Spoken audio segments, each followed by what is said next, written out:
ఇప్పుడు మన పేరెంట్స్ నుండి అట్లాగే గ్రామంలో ఉన్న ఎస్ఎంసీ మెంబర్స్, గ్రామంలో ఉన్న వాళ్ళు కూడా మన స్కూల్ గురించి, స్వచ్ఛ పక్షవాడ గురించి, స్వచ్ఛాంధ్ర, స్వర్ణాంధ్ర గురించి చెప్పడం కోసం వచ్చారు.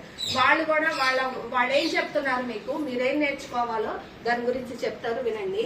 మన పేరెంట్స్ తరపు నుండి అట్లాగే ఎస్ఎంసీ మెంబర్స్ లో ఒకళ్ళు ఎప్పుడు జెంట్స్ చేస్తున్నారు కదా, ఈసారి మనం లేడీస్ ని ఇన్వైట్ చేశాము. అందులో ఈవిడ మున్ని గారు కాబట్టి ఆవిడ మాట్లాడతారు, వినండి. చెప్పండి,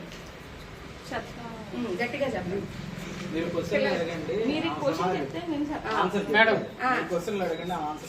ఏమండి, మరి చెత్త నిలవ పెట్టుకుంటే ఏమవుతుంది అనేది పిల్లలకు తెలియజేయండి. గట్టిగా చెప్పండి. ఆరోగ్యానికి హానికరం చెత్త నిలబెట్టుకుంటే. నీళ్లు వాటర్ ఉండకుండా చేసుకోవాలి. వాటర్ భూమిలో ఉండాలి, పైన దోమలు అవి వస్తాయి, జాగ్రత్తగా చూసుకోవాలి. ఇటు మీరేమైనా చెప్పండి మేడం. ఓకే, ముని గారు చెప్పింది మీకు అర్థమైందా? చెత్తను ఎక్కడ నిలవబెట్టుకోవద్దు అంటున్నారు, నీళ్ళని నిలవబెట్టుకోవద్దు అని అంటున్నారు, శుభ్రంగా ఉంచుకోండి అని చెప్తున్నారు. అర్థమైందా? ఇప్పుడు మన పేరెంట్స్ నుండి ఎస్ఎంసీ మెంబర్స్ లో ఒకళ్ళైన సచివులు విజయ్ గారు కూడా మాట్లాడతారు.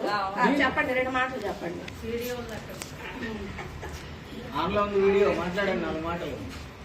మనం ఇంట్లో వాడిన వాటిని ఎప్పుడు నిలవ లేకుండా చూసుకోవాలి. బయట అవి నిలవ ఉండటం వల్ల దోమలు వగేరా వగేరా వస్తాయి. వాటి వల్ల మలేరియా వగేరా వగేరా లాంటి జబ్బులు వస్తాయి. అందుకనే మన ఇంటిని శుభ్రంగా కాకుండా మన స్కూల్ను కూడా శుభ్రంగా ఉంచుకోవడం మన సంప్రదాయం.